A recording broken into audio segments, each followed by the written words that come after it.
नमस्कार, मनीषाज रेसिपीज मध्ये आपले स्वागत आहे। आता दिवाळी आलेली आहे, त्याच्यामुळे आपण गोड तिखट पदार्थ बनवतो दिवाळीला। तर त्याच्याच मधला हा तिखट आहे पदार्थ। एक आपण लसूण शेव बनवणार आहे, तिखट एकदम छान आणि कुरकुरीत जशी राहते ती मी सांगते तुम्हाला कशी कुरकुरीत राहते। त्याच्यासाठी लागणारं साहित्य बघूया। हळद घेतली अर्धा चमचा, हे लाल मिरची पावडर आहे फुल चमचा भरून आहे, 1 चमचा मोठा आहे माझा, तुम्ही तिखट मीठ तुमच्या आवडीप्रमाणे। अर्धा चमच्याला कमी हिंग घेतलेले, हिंगामुळे चव छान येते। आणि पाऊण चमचा म्हणजे 1 चमच्याला कमी मीठ आहे आणि 2.5 चमचे तांदळाचं पीठ आहे। ह्याच्यामुळे खूप कुरकुरीत शेव होते आणि जास्त दिवस कुरकुरीतपणा राहतो। जर तुमच्याकडे हे नसेल तांदळाचं पीठ तर तुम्ही साबुदाणा वाटून त्याची सुद्धा पीठ टाकू शकता। आणि हे बेसन घेतलंय, ह्याच वाटीचं माप आहे, 2 वाट्या बेसन आहे, पण वजन म्हणलं तर 250 ग्रॅम आहे। आणि इथं 12-13 लसणाच्या पाकळ्या मी चेचून असे खलबत्त्यात आपले कुटून पाण्यामध्ये भिजत ठेवलेले आहेत। आणि तुम्हाला जिरे आवडत असेल तर तुम्ही जिरे सुद्धा याच्यामध्ये टाकू शकता। आपल्याला पाणी गाळून टाकायचे का तर शेव ही बारीक होल मधून येते, त्याच्यामुळे ते अख्खे जिरे चालत नाहीत। आता आणि तेल लागणार आहे, तेल आपल्याला गरजेप्रमाणे वापरायचंय आणि जास्त लागणार आहे तळायला, पण मी इथं घेतलेलं आहे थोडंसं। आता आपण सगळ्यात पहिले पीठ मळून घेऊया। आणि मी जो चमचा वापरते तो चमचा नेहमी असा आहे, मोठ्या साईजचा आहे, त्या चमच्याचं माप असतं, छोटा असेल तर तुम्ही तुमच्या आवडीप्रमाणे करू शकता। आता आपण पीठ मळून घेऊया। आता याच्यामध्ये आपल्याला हे सगळे मसाले टाकून घ्यायचे। तिखट मीठ तुमच्या आवडीप्रमाणे, आणि तांदळाच्या पिठामुळे ना खूप छान अशी कुरकुरीत होती शेव।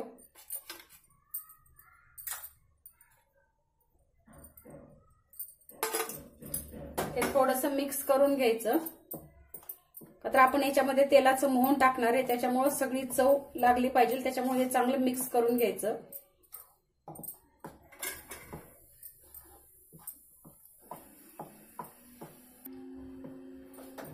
आता आपण ह्याच्यामध्ये एकदम असं धूर निघेल असं तेल तापून घेतलेले हे 3 चमचे आहेत, ह्या चमच्यानी त्याचं मोहन टाकायचं आपल्याला। त्याच्यामुळे काय होतं, हलकी होती शेव, म्हणजे हलकापणा येतो आतून पण, नाहीतर मग एकदम आतून अशी घट्ट अशी होती, मग ती चव नाही लागत। त्याच्यामुळे तेल ओतायचं त्याच्यामध्ये, जास्तही नाही, एक पावशेरला 2.5 ते 3 चमचे। आणि हे पण मिक्स करून घ्यायचं मोहन, अगोदर हाताने मिक्स करून घ्यायचं, सगळ्या पिठाला त्याचं मोहन लागलं पाहिजे। आता हे मोहन पण मिक्स करून झालेलं आहे। आणि हे जे आपण लसूण ठेवलेलं आहे पाण्यात भिजत, ते पण पाणी गाळून टाकायचंय। आणि आता हे थोडं थोडं पाणी टाकून, पातळ नाही मळायचं, थोडंसं असं घट्टसर याचा गोळा मळायचा। पातळ जर मळला तुम्ही तर त्याची शेव लवकर मऊ होते, आणि घट्ट मळला तर नाही होत म्हणजे एकदम मऊ शेव। आणि हातानेच मळायचं शक्यतो, चमच्याने काय होतं आपल्या लक्षात येत नाही पाण्याचं प्रमाण। जेव्हा आपण असं हाताने दाबतो तेव्हा आपल्याला कळतं की पीठ पातळ घट्ट कसं पाहिजे, त्याप्रमाणे आपण गोळा करून घेऊया।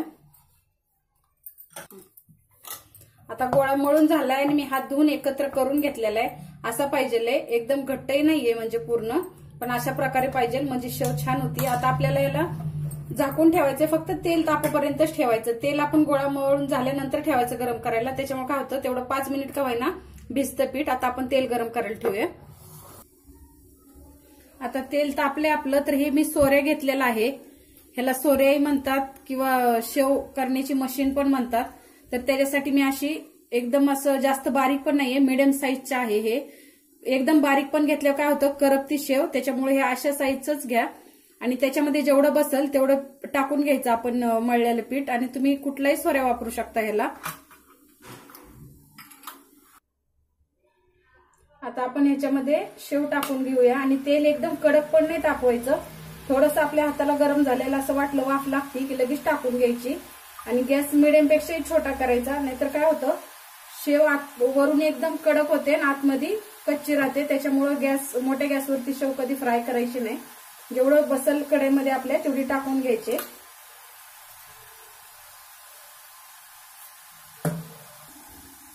आता आपण जेवढी बसली एवढी टाकून घेतलेली आहे, आणि एकदम कडक होत नाही तोपर्यंत पलटी करायची नाहीये आणि हलवायची नाहीये, तिला फ्राय होऊन द्यायचे।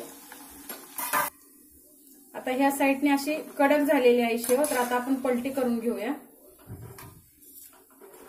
आणि एकदम कुरकुरीत होईल असं आपण फ्राय करून घ्यायचे। हलवायची काही गरज नसते, आणि मिडियम पेक्षा छोटा थोडा गॅस ठेवायचा, एकदम छान फ्राय होते।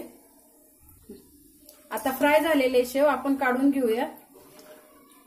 आणि आता सगळी शेव आपण अशीच बनवून घेऊ। अजून एक दाखवते तुम्हाला मी घाणा त्याचा।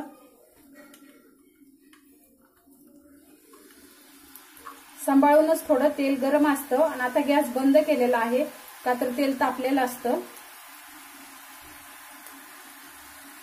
आणि हे शेव तोडताना तुम्हाला जर अवघड वाटत असेल, हाताने चटका बसतो, तर असं तुम्ही चाकूनी सोडू शकता। आता हे पण आपल्याला त्याच प्रकारे कडक होईपर्यंत फ्राय करून घ्यायचे।